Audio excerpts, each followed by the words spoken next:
हरियाणा में रविवार को जिला परिषद और ब्लॉक समिति के चुनावों की मतगणना हुई। इस मतगणना में कई अनोखी चीजें देखने को मिली, जिसमें सबसे अलग रेवाड़ी के वार्ड नंबर 14 की रही, जहां पर वोटों की गिनती पूरी हो चुकी थी। जीते हुए प्रत्याशी के नाम का भी ऐलान कर दिया गया था।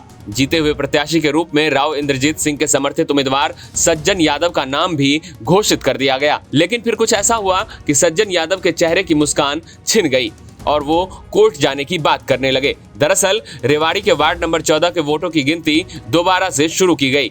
रिकाउंटिंग के आखिर में ये तय हुआ कि विजेता सज्जन यादव नहीं बल्कि उनके प्रतिद्वंदी मनोज है और मनोज को जीत का सर्टिफिकेट दे दिया गया, जिसको लेकर सज्जन यादव का आरोप है कि रिकाउंटिंग में ना तो उन्हें बुलाया गया और ना ही उनके किसी एजेंट को इसकी खबर दी गई, जिसके कारण वो कोर्ट का दरवाजा खटखटाने को तैयार हैं। नमस्कार, हरियाणा तक में आपका स्वागत है। मेरे साथ सज्जन जो है वार्ड नंबर 14 से हैं, क्योंकि काफ़ी देर से पेच अलझा रहा, क्योंकि पहले सज्जन को ये कह दिया गया था कि आप जीत हासिल होगी और सज्जन ने उस टाइम मीडिया के सामने ये भी बोला कि मेरी जीत हासिल हो चुकी है। और लेकिन अचानक काफ़ी समय से और अभी तक लास्ट समय तक इनका पेच अभी अलझा रहा है। लेकिन सज्जन में साथ में बात करूँ सर, क्या लफड़ा है, पूरा मैटर क्या सर? हमें तो लगा नहीं कि अब हमें समझ में भी नहीं आया। पहले 272 वोटों से हमारी जीत, हमारे सारे एजेंट थे वो भी थे, जो ये कैंडिडेट जीतते हैं टीट वाला भी, देवेंद्र भी, सब अपने घर चले गए थे।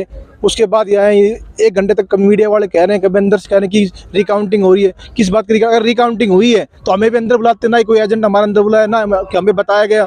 हमें तो ये समझ में हुआ क्या है ये, तो सर हमें कुछ समझ नहीं आया। हमें ये लगा कि हमारे साथ कुछ गलत हुआ है और हम इसके खिलाफ कोर्ट में जाएंगे। सज्जन, आपने मीडिया के आगे बयान दिया था कि मैं जीत चुका हूँ, उस टाइम आपको कैसे पता लगा कि मैं जीत चुका हूँ? सर उसके टाइम जो भी हमारे एजेंट थे, उनके एजेंट थे, जो भी कैंडिडेट थे, हम सब वहाँ मिले, हम देखी उनकी वोट उन्होंने 4300 कुछ लिखी हुई थी, मेरी 4640 थी और देवेंद्र की 4200 कुछ थी और अब पाली वाले 30 की 3800 कुछ थी।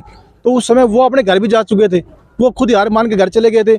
सब कैंडिडेट थे, मैं अकेला मैं अब बचाऊँ। अब वो आधे घंटे पहले आया, पता नहीं 1 घंटे पहले रिकाउंटिंग करा दी, ये करा दे, होगा। हमने पूछा रिकाउंटिंग हो रही है, हमने सबने हमसे मना कर दिया कि कोई रिकाउंटिंग नहीं हो रही, कोई वो नहीं हो रहा। अब मैं तो ये समझ रहा हुआ क्या है। क्या लगता है आपको इसके अंदर? क्या मेरे को तो कुछ लग रहा है कि मैं हारा नहीं, मेरे हराया गया है और मैं इसके खिलाफ कोर्ट में जाऊँगा। अभी आप आगे कोर्ट में जाएंगे? बिल्कुल जाऊँगा सर, कोर्ट में जाऊँगा। मैं अपनी हार अब भी नहीं मान रहा, ना ही मानूंगा। ठीक। ये मेरे साथ सज्जन से वार्ड नंबर 14 से कहा है कि मैं अभी हार माना नहीं हूँ, क्योंकि अभी तक मैं कोर्ट में जाऊँगा और दोबारा से रिकाउंटिंग करवाऊँगा। हरियाणा तक के लिए रेवाड़ी से देशराज चौहान।